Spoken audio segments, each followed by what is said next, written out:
I'm Tara. I'm Tosan, and we're both students here at MIT taking Professor Serkin's WGS class on sexual and gender identities. And today we want to talk to you about being out, both physically and in the digital space.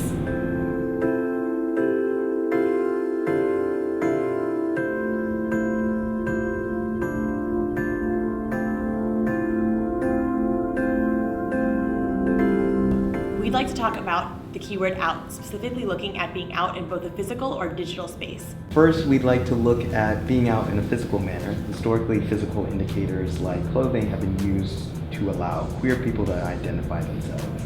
Before the beginning of the queer civil rights movement in the 1960s, many gay men and women risked their lives daily from accostation from the police to their fellow peers.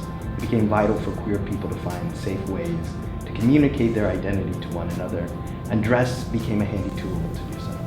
Clothing is an interesting beginning example to look at how physical indicators are used to identify oneself as being queer.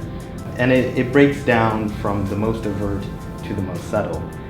In this day and age, we have the rainbow symbol, we have icons that are indicators of being queer. So you can have a queer button or a ribbon, and that could be your way to be out in a physical space.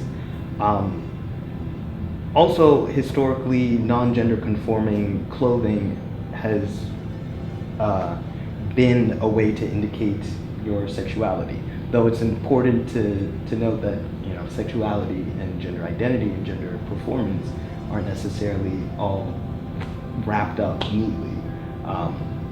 But for many, seeing someone who identifies as a woman but wears stereotypically masculine clothing, that could be an indicator that they are a lesbian. And the same can sort of go when looking at people who are identified as men who wear more stereotypically feminine things. As well as before Stonewall and during this time where it was important to be sort of secretive about your identity, but wanting to interact and find people within your community, you have things like the handkerchief system, which in and of itself is an indication of being gay and identifying as such. As well as in a documentary that we watched, matching your shirt to your tie could be an indication that this is a man who identifies as being gay.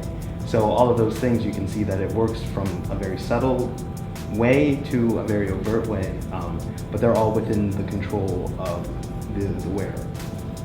And public location can also be either a subtle or sometimes a very obvious way to be out. We can see that more historically, people would often go to secret bars to congregate with fellow queer people, to find partners or friends and allies within their community. And even today, those secret bars can exist, but then more often, I think we see a lot of openly gay bars and communities for queer people to congregate. And then also there are community events like Pride and other maybe like queer parents walks or just queer people gatherings that people can go to, as well as in certain communities like colleges or high schools, or even just within certain cities, there may be LGBT groups that people can be members of for support or just to find a community of like-minded people. And one interesting part of these communities is that often being a part of them doesn't necessarily mean that you identify as queer, but people can then assume an identity upon you because you're associating with people who are queer or within queer spaces. So that brings in the concept of self-identification versus assumed identity by other people. Being out in the digital space is a relatively new concept. The most obvious example that anyone can really think of is Facebook's option of being posting if you are interested in men, women, both, as well as having the ability to have non-binary identifying gender markers on your profile. So all of those things allow you to sort of have an experience of being out within a digital space and interacting with a community through the internet. One thing that we've been noticing a lot recently is that people will come out with a status update, and this allows them to come out and then add more information about why they're coming out at this time, or maybe a few lines about how they want people to treat them now.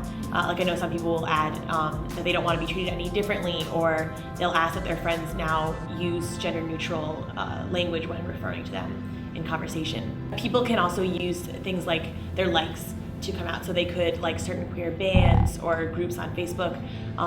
Like another way that they can be out is by posting articles that reference queer topics, and this can be subtle because again, someone could just be an ally in posting these topics on Facebook, but it can also be a way for them to be identified within the queer community. The other thing that can end up happening is that you are inadvertently outed by others because it's a communal space in Facebook. So for the example of posting of queer articles, your friends could possibly post queer articles and connect you with it, or they could comment on those queer articles saying, you know, what is that about necessarily, and are you coming out? So in that way, you have a situation in which you are not necessarily in control of that process. The same things go for photos as well. Whether it be photos that put you in a public space that's identified as being queer, whether there's a picture with you at Pride or at a queer bar or at an event for LGBT individuals, all of those things can inadvertently lead others to believe that you are coming out in a sense through those posts, and that may necessarily not be the case. And you can see that sometimes in the comment section, whether they decide to interact with the comments. Even looking at couples photos, somebody can comment that, oh, that's a cute couple. And the person can choose to interact with that comment and say, oh, thank you, or they could ignore it, and that also could, that interaction in itself though becomes an act of being out. But the control again is not necessarily left to them. Mm-hmm. The nature of being out has changed over a period of time, and has also become more nuanced now that we are in the digital age. Yeah, we feel that places such as Facebook or Instagram allow people to be more out, but then also add the issue of it being easier to be outed inadvertently.